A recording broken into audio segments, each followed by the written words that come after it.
Cowboy fans and YouTubers? Is that VA Dallas Cowboy fan coming back at you? Thank you for liking, sharing, subscribing, and commenting down below. I make these videos for me and you, and they're a little therapeutic, you know?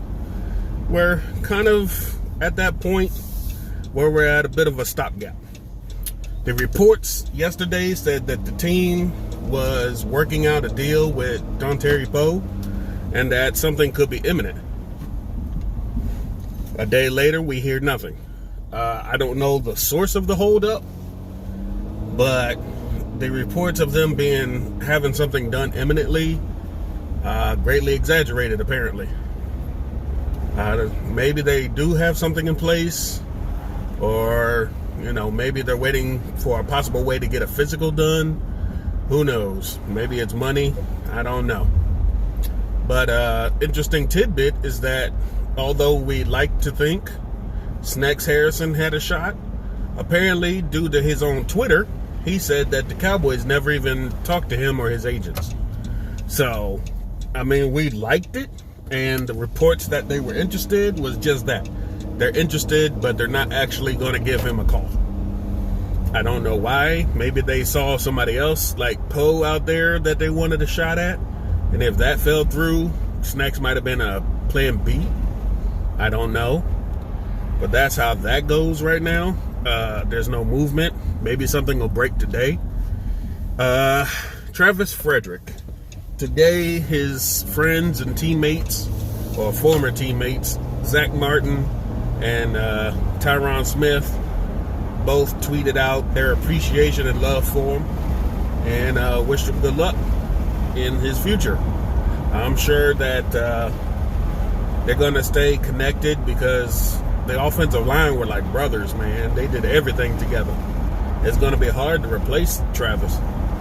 Not just the community leader, the former Walter Payton Man of the Year nominee, teammate, a friend, but you got to think on the field, he was not just the anchor of the offensive line, but excuse me, he was the one, if you really look at the film, a lot of times he was the one who called the defense out to Dak to the line.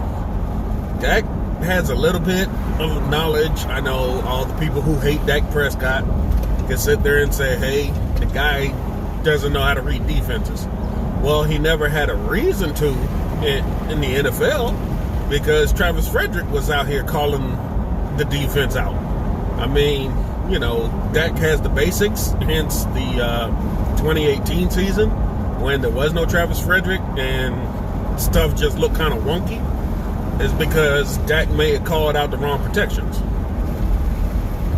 So that could be a little bit of a hint that Dak's going to have to get paid and get in this building and look at, he can see film at home and the all 22 films and all that, and the Cowboys can send him stuff, but he's going to have to get to the lab and start figuring this stuff out, because to take that next step in his progression, he doesn't need to worry about touchdown ratios and interceptions. He's already good for that. He takes sacks instead of throwing picks or throwing the ball away. He doesn't need to worry about yardage because he probably clamped himself down at the end of the season to not break Tony Romo's record. So we don't need to worry about yardage. He just needs to read the defenses better, so that if he does make those tight throws like he does, he doesn't always have that ooh moments, when you're like, oh man, how did he not see that guy up the middle standing right in the lane, stuff like that. But it could confuse any quarterback. It's not just him, but you want to see that improvement from him. That's going to be on himself, and if and whenever he can, it's going to be on his quarterbacks coach, Nussmeier, and Kellen Moore, and everybody else to help him along on that, because he's not going to have Travis Frederick sitting out here helping out anymore. Joe Looney could do it, but he doesn't have that level of knowledge as much as Fredrick did because, he has that engineering degree from Wisconsin. That boy knew exactly what he was doing when he came onto the field. So it's not going to be an easy replace, but we do have options with Looney and Connor McGovern if he's healthy enough to do that kind of position switch. You never know. So that's the word on that. I haven't heard much of anything as far as them trying to go after anybody else right now. They're probably trying to just finish showing up the defensive line and then work towards maybe a corner or two in free agency. And then it looks like they're all geared towards the draft now. Because they're not going to get those interviews. Well, they're going to get interviews because they can do teleconferences and stuff like that. But they're not going to get the physicals. They're not going to get that quick little workouts that they have. All they got is the scouting combine and the film to look at. So it's going to be tough choices. Especially when you got players that suddenly retire like that. And with said retirement, there's a lot going on as far as cap room. I do believe they said that with his retirement, it pushed the cap, a cap dead money hit to $11 million. That kind of hurts. But they said if they spread it out to I think after a June 1st cut, they can push a lot of his money into the future as far as the dead money, and it's not going to hurt as much. So they got to figure it out because those I think 2017 and 2018 they turned his base salaries into signing bonuses, so that messed up his whole figures up until 2023. I do believe he was signed through, and it just messes with the money basically. I think they said if they also with the post June 1st cut or retirement, they're going to get $6 million back this year, I do believe. So that's going to take care of the drafts, picks, and any kind of flowing cash going into the season. So they don't need to count that like if they were expecting to lose that kind of money on another free agent. Now you don't have to worry about it because him retiring is going to take care of those problems. It's a whole lot of numbers jargon. I haven't really sat down to get into it.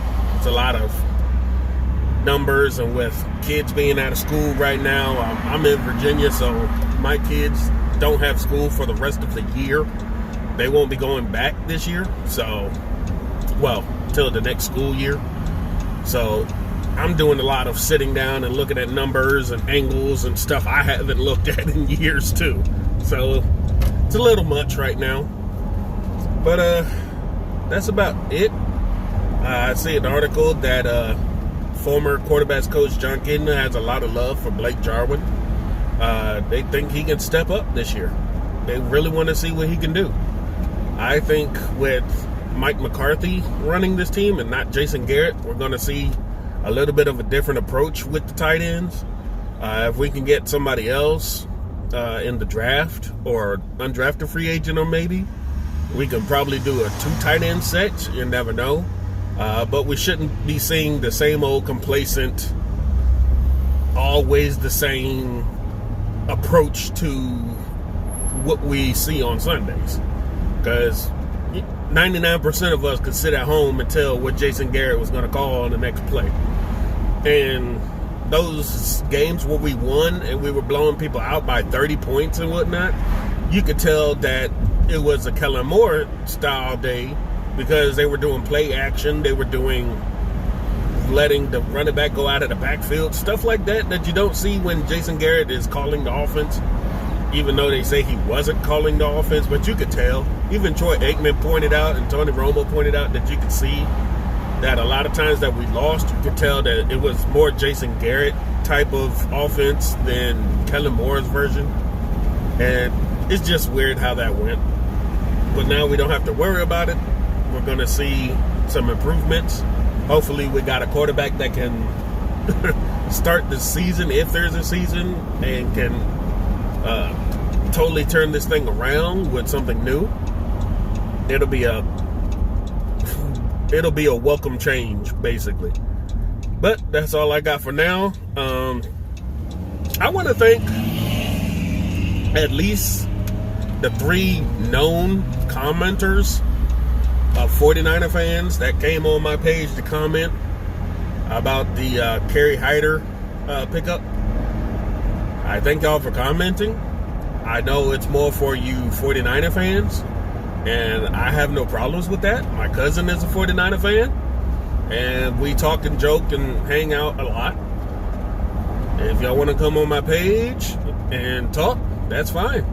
We can do that. I don't mind it at all. I thank all my subscribers. I think I'm up to 64 now. Trying to figure out something to do when we reach 100. I hope to reach 100 subscribers.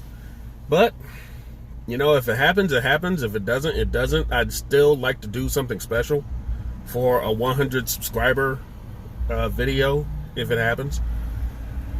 Until then, it's the same old thing. It's the Cowboys way. I hope you have a great day. It's a little cloudy, probably rain today and tomorrow, I do believe. Stay safe. Stay hygienic. Wash your hands. Self-isolate. Social distance yourself if you have to. I unfortunately cannot. So I'm living vicariously through a lot of you guys' videos and your comments. I love commenting back to you guys. It's fun. I love it. I love the interaction. It's great when we can come together as not just a football community, but as people to give our opinions about things. But that's all I got for now. I hope to talk to y'all later.